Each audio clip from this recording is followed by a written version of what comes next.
Est-ce que tu me croirais si je te disais que de simples gestes du quotidien peuvent totalement transformer ta situation financière? Il te suffit de mettre en place quelques habitudes très simples pour passer d'une situation financière qui soit mauvaise à une situation financière qui soit plus que confortable. On est au début du mois, tu viens de recevoir ton salaire, tu te fais des petits plaisirs de la vie, tu t'achètes une nouvelle télé, tu changes de chaussures, tu fais ce voyage dont tu avais tant envie. Et bien ça, c'est le chemin idéal pour finir à découvert avant même la fin du mois. Dans cette vidéo, je vais te partager les 4 règles d'or que tu vas pouvoir mettre en place facilement et qui vont te permettre de retrouver une situation financière qui soit saine et durable. Étape numéro 1, il faut traquer. Parce que oui, tu ne peux pas traquer ce que tu ne suis pas. Première étape, il faut savoir exactement d'où vient ton argent et dans quoi est-ce qu'il part tous les mois. Aujourd'hui, en 2026, il existe de plus en plus d'applications qui t'aident à faire ça. La plus connue, c'est Finari, mais il y a aussi d'autres alternatives, comme par exemple Bankin ou encore Linkseo. Le gros avantage ici, c'est que ces applications vont automatiquement faire le travail à votre place. Elles vont scanner vos comptes bancaires, elles vont regarder les dépenses que vous faites, les différents abonnements, regarder les frais bancaires que vous avez à droite, à gauche, et catégoriser toutes les dépenses que vous pourriez avoir pour que vous puissiez y voir un peu plus clair et que vous puissiez savoir vraiment où part votre argent et où est-ce que vous en perdez. Rassurez-vous, si vous n'êtes pas à l'aise avec le digital, il y a toujours la bonne vieille méthode. Vous imprimez directement vos relevés de compte, vous prenez un stylo ou un stabilo, vous surlignez toutes les dépenses que vous avez, vous les classez dans différentes catégories pour savoir exactement les montants qui partent, comme par exemple dans les abonnements ou dans les frais bancaires. Vous mettez tout ça sur papier et vous comptez manuellement pour voir à la fin quel est le montant que vous dépensez vraiment tous les mois et que vous puissiez vous rendre compte des montants que ça représente. Le but de tout ça ici, c'est simplement de se rendre compte où part notre argent et dans quelle quantité. Deuxième étape, gérer. Le but ici, c'est d'assainir ses comptes et de rééquilibrer ses rentrées et ses sorties d'argent. Maintenant qu'on sait où part l'argent, on va pouvoir réduire, voire même supprimer certaines dépenses. L'exemple le plus typique, c'est les abonnements aux plateformes de streaming, comme par exemple Netflix, Amazon Prime, Disney+, Canal ou toutes les autres qui existent. Bien souvent, on se retrouve avec 3, 4, 5 abonnements. La vraie question à se poser, c'est déjà, est-ce que vous les regardez tous? Est-ce que vous les utilisez tous de la même manière? Est-ce qu'il n'y en aurait pas un ou deux que vous pourriez supprimer, même temporairement, pour vous concentrer sur uniquement une, voire deux plateformes? D'autres frais que l'on peut aussi très facilement réduire, c'est les fameux frais bancaires. Il existe tout un tas d'alternatives maintenant en 2026 qui permettent d'avoir très peu, voire même quasiment aucun frais bancaire, avec notamment les différentes banques en ligne. Les plus connues en France, c'est Boursorama Bank, Trade Republic, Revolut, N26, Fortuneo, il y en a des tonnes et des tonnes. Je vais d'ailleurs vous mettre des liens probablement dans la description que vous puissiez aller regarder un peu et voir laquelle peut correspondre le plus à vos besoins. Une fois qu'on a supprimé les frais qui étaient plus du tout indispensables, on va pouvoir maintenant se créer le plus important, c'est un budget. La manière la plus simple et la plus répandue de budgétiser, c'est la fameuse règle des 50, 30, 20. 50%, ça va être dédié aux dépenses qui sont dites incompressibles ou essentielles. Ça va être notamment votre loyer ou le crédit immobilier, ça va être les dépenses de transport, de santé, tout ce qui est alimentation par exemple, les choses dont on a absolument besoin au quotidien pour pouvoir vivre et sans lesquelles on ne peut pas subvenir à ses besoins de manière correcte. Les 30% suivants, ça va être pour les dépenses dites de loisirs. C'est des frais qui sont par définition un peu plus flexibles et qui ne sont pas obligatoires ni essentiels à la vie, mais qui sont quand même importants puisque ça va être vos loisirs, ça va être par exemple votre restaurant que vous faites en fin de semaine ou le cinéma que vous allez voir une fois par mois. C'est des frais qui vont fortement dépendre de vos habitudes de vie et de consommation et c'est des frais sur lesquels on peut un peu jouer, mais le but c'est quand même de les conserver, pas avoir une vie non plus d'ermite ou c'est pas non plus, le but c'est pas de vivre en prison ou dans un monastère. Et enfin, les 20% restants, ça va être un budget qui va être dédié à votre épargne de précaution et ou à vos investissements.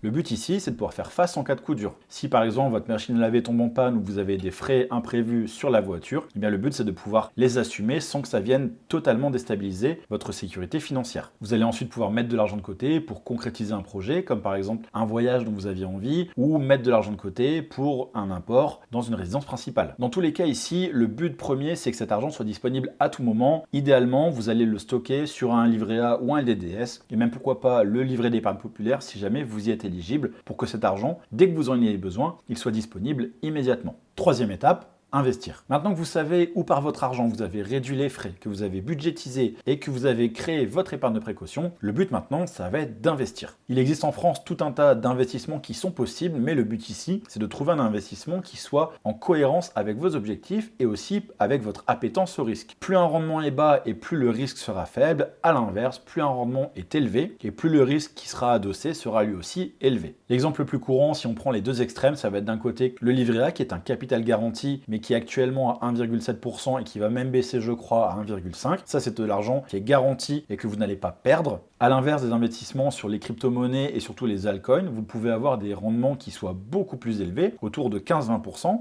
Mais dans ce cas-là, il faut comprendre que le risque de perte en capital va être très très élevé. Le but, c'est de trouver un juste milieu qui vous corresponde à vos besoins et à votre appétence au risque. Si vous souhaitez commencer à investir en bourse, ce que je vous recommande ici, c'est d'ouvrir un PEA dans une banque en ligne.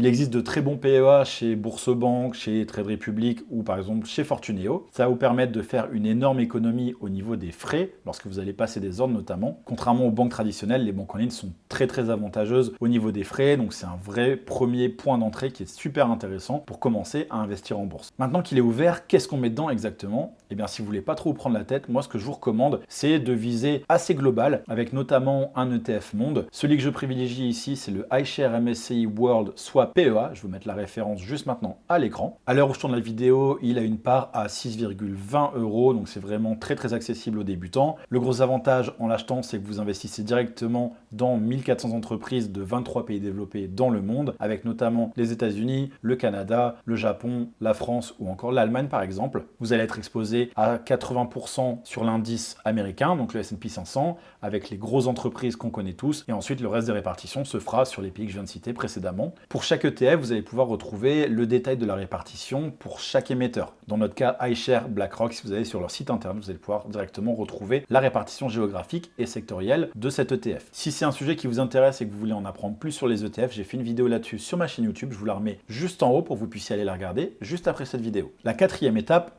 s'enrichir. À ce moment de la vidéo, vous connaissez donc les 3 premières étapes, à savoir traquer, gérer et investir. Le but maintenant, c'est de s'enrichir. Avec toutes les étapes qu'on vient de voir précédemment, vous avez maintenant les bases pour garder une stabilité financière saine et durable sur le long terme. Vous avez également mis en place des bonnes habitudes pour commencer à vous enrichir petit à petit et au fur et à mesure. L'étape maintenant, ça va donc être de penser à la suite pour le moyen et long terme. Si vous souhaitez investir dans l'immobilier locatif par exemple, mais que vous êtes incapable de gérer votre compte, je vous laisse imaginer ce que va vous répondre la banque. Bien évidemment, ça va être raté. Alors qu'au contraire, si vous amenez un dossier solide avec des habitudes concrètes qui sont mises en place depuis plusieurs mois, voire plusieurs années, ça va encourager la banque à vous accompagner dans votre projet d'investissement immobilier par exemple, mais ça va de même lorsque vous faites un rachat d'entreprise par exemple ou une création. Si vous n'êtes pas capable de gérer votre budget de manière personnelle, il y a de fortes chances que vous ne soyez pas capable non plus de le faire de manière professionnelle. On est maintenant à la fin de cette vidéo, vous connaissez donc toutes les étapes et toutes les choses à mettre en place pour reprendre en main votre stabilité financière. Donc maintenant, il n'y a plus aucune excuse. Si la vidéo vous a plu, je vous invite à vous abonner, à mettre un pouce bleu, à me dire dans les commentaires ce que vous en avez pensé. S'il y a des sujets que vous souhaitez que j'aborde, dites-le également dans les commentaires. Et moi, je vous dis à très bientôt dans une toute nouvelle vidéo.